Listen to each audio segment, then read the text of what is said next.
ओ भैया, सारा शरीर छत विछत हो गया है। कितने गहरे घाव हैं।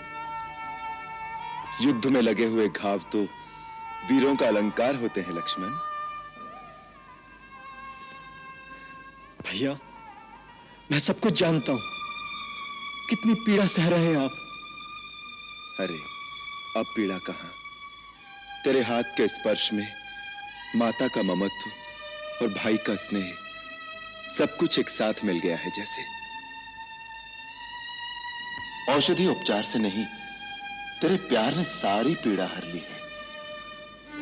तूने मेरी नस नस में नया उत्साह, नई उमंग भर दी है।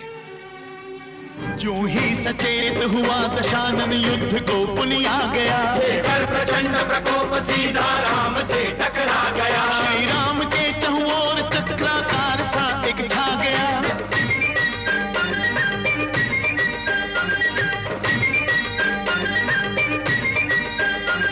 दिव्यास्त्र सब खंडित हुए, यह देख अरि चकरा गया।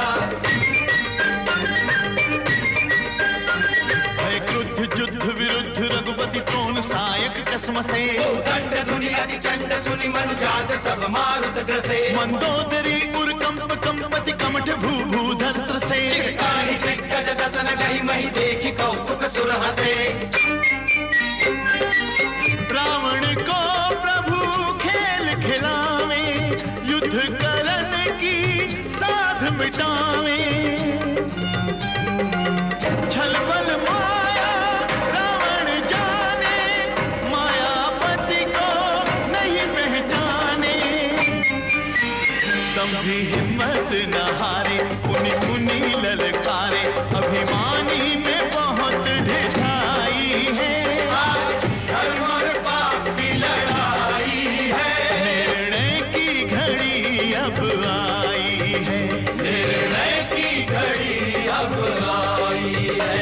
डंका किसका बजेगा, झंडा किसका झुकेगा। आज धर्म और पाप की लड़ाई है, आज धर्म और पाप की लड़ाई है। निर्णय की घड़ी अब आई है। निर्णय की घड़ी अब आई है।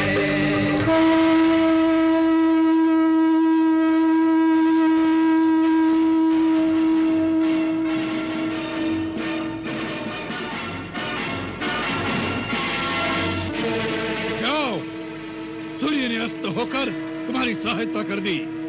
युद्ध विराम होने के कारण तुम जीवित बच गए, परंतु कल तुम अपने पैरों से चलकर वापस नहीं जाओगे।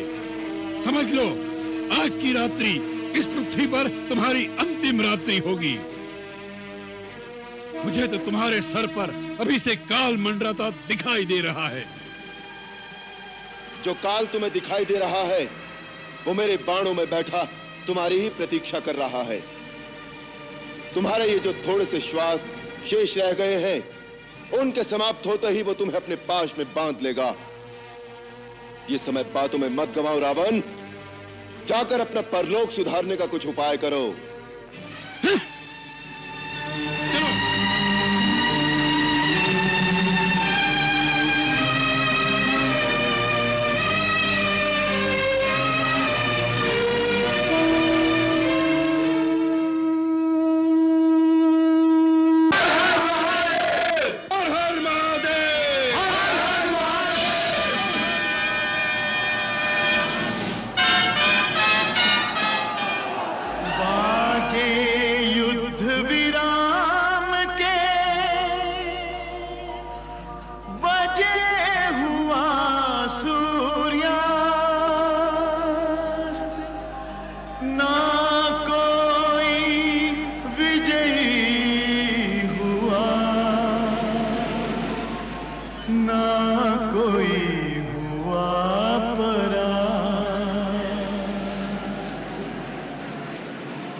ओ भैया, सारा शरीर छत विछत हो गया है।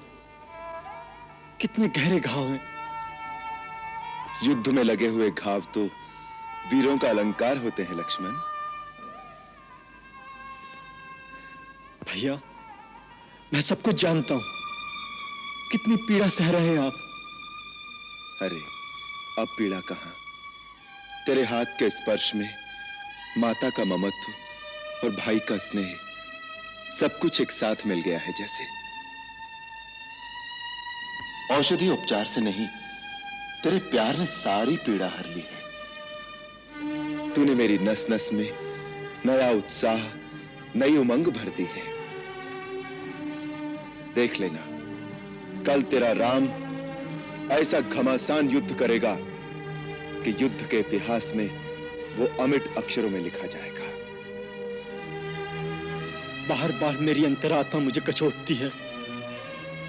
इस सब बखाड़े की जड़ मैं हूं भैया। यदि मैं माता सीता की उस क्षणिक कटुता से आवेश में आकर भाभी को छोड़कर अकेला नहीं जाता, तो हमारे इस शांतिपूर्ण वनवास में यह घोर लंका कांड नहीं लिखा जाता। लक्ष्मण, अज्ञानियों की भांति बातें क्यों करते हो?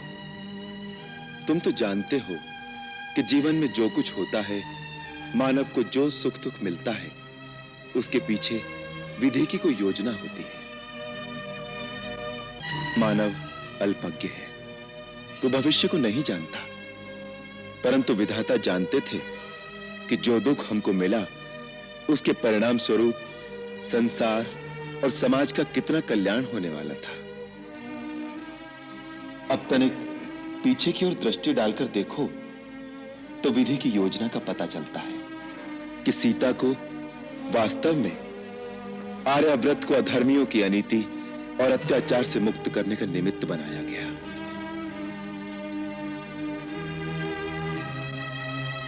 अब यदि हम केवल वन विहार करके अयोध्या लौट जाते तो धर्म कर्म में जीवन यापन करने वाले और लोक कल्याण में जीवन समर्पित करने वाले ऋषियों और मुनियों का त्रास कैसे मिटता? गुरुदेव वशिष्ठ से मिला ज्ञान, महर्षि विश्वामित्र से मिला दिव्य आयुध ज्ञान और महात्मा अगस्त को दिया हुआ वचन सब व्यर्थ हो जाता। तो जो कुछ होता है भले के लिए ही होता है, ऐसा मानकर सुख दुख का भोगना चाहिए। विधाता दुख शिक्षा के लिए देता है और सुख मानवता की परीक्षा के लिए। भैया, आप युग पुरुष हैं, मर्यादा पुरुषोत्तम है। जिसकी पूर्णता तुमसे है लक्ष्मण। अब जाओ, कुछ क्षण के लिए विश्राम कर लो। कल का युद्ध बहुत भीषण होने की संभावना है।